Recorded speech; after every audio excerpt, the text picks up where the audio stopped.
দর্শক আসসালামু আলাইকুম। দর্শক, আপনারা অনেকেই ডেঙ্গু মশা বা তৈরি হয় সেটা অনেকেই জানেন না। তো আজকে আপনাদেরকে আমি ডেঙ্গু মশা দেখাচ্ছি। দর্শক, এই হচ্ছে আপনারা দেখতে পাচ্ছেন যে ডেঙ্গু মশা কিন্তু যে উৎপাদন, সেই উৎপাদনটা কিন্তু এরকমের আসলে হয় যদি আপনি কোনো পাত্রে কোনো জিনিসে পানি পানি দীর্ঘদিন জমিয়ে রাখেন বা কোনো পাত্রে পানি দীর্ঘদিন থাকে এবং ওই পাত্রে যদি কিছু হালকা ময়লা বা আহ, লালা বা আবর্জনা থাকে, সেটাই কিন্তু ডেঙ্গু মশা তৈরি হয়।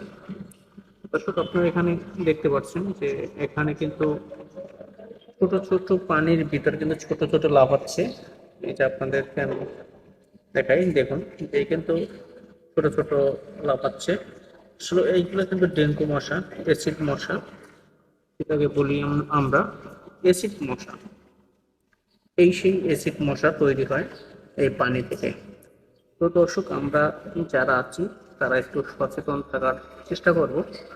যদিও এই পানিটা আমি নিজেই রেখেছি, কারণ আমি এই ভিডিওটি করার জন্য এবং এই ডেঙ্গু মশা কিভাবে তৈরি হয় সেটা আসলে মূলত একটি ভিডিও করার জন্য বা এই করার জন্য আমি সেই পরীক্ষাটা নেওয়ার জন্য এই ভিডিওটি তৈরি করার জন্য বালতিতে এই পানিগুলো আমি রেখেছি এবং এই পানিগুলো প্রায় 1 সপ্তাহ রাখা হয়েছে। আমি প্রতিদিন চেক করি যে কবে হবে কবে হবে।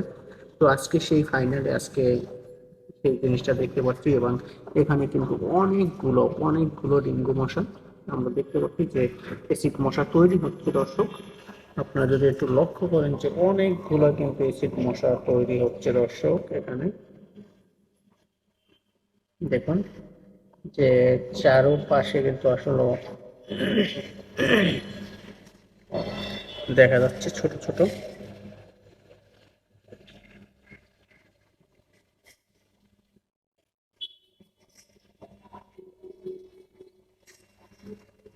দর্শক, ময়লার কালার আর এসিড মশা যে তৈরি হয় যে সেই কালারটা আসলে এক হয়ে গেছে, যার কারণে আপনাদেরকে আমি একটু দেখাতে একটু কষ্ট হচ্ছে, কারণ দুইটা কালার এক হওয়ার কারণে মনে হচ্ছে সবই ময়লা।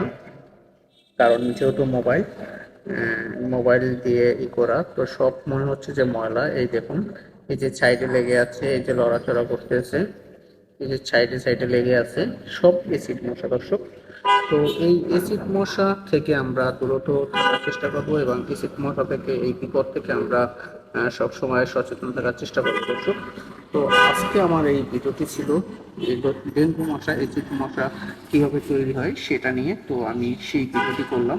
আমার ভিডিওটি ভালো লাগলে অবশ্যই আমার ভিডিওটি সবাইকে শেয়ার করে দিবেন এবং সবাইকে দেখার সুযোগ করে দেবেন। দর্শক, আসসালামু আলাইকুম।